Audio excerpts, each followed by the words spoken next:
আপনারা দেখুন পুরনো উত্তর কলকাতা, যেখানে নিম্ন মধ্যবিত্ত এবং মধ্যবিত্তের বাস। লেন বাই লেনের সরু রাস্তা, দুপাশে মুখোমুখি বাড়ি, ছাদগুলোই যেন এইসব বাড়ির মুক্তির জায়গা। এইসব বাড়ির বাসিন্দারা ছাদটাকে ব্যবহার করে নানাভাবে। জামা কাপড় শুকোতে দেওয়া, কোনো খাদ্যদ্রব্য রোদে দেওয়া, যেমন বড়ি, আচার ইত্যাদি। এছাড়া পায়রা ওড়ানো, ঘুড়ি ওড়ানো তো আছেই।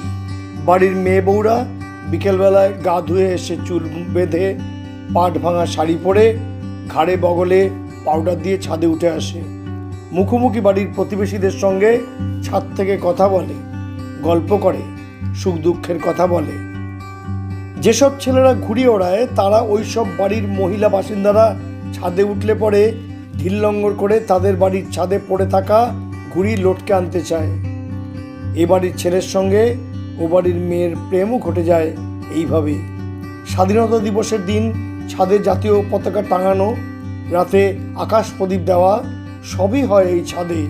খেলাধুলোও হয় কিছু কিছু, চুকিতকিত, নুনগাদি, ব্যাডমিন্টন, আরও ছোটোখাটো খেলাধুলা।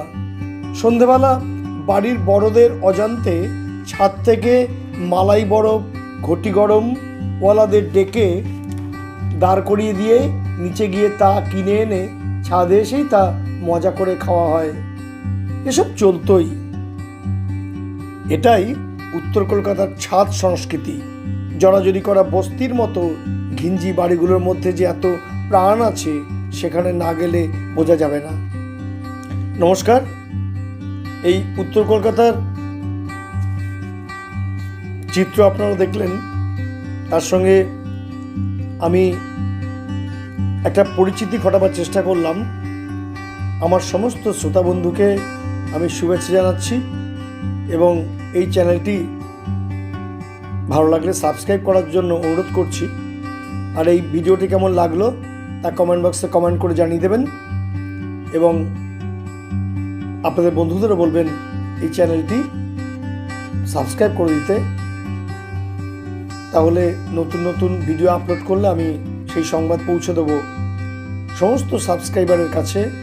আমার সমস্ত প্রিয় শ্রোতা বন্ধুদের শুভেচ্ছা জানাচ্ছি। নমস্কার।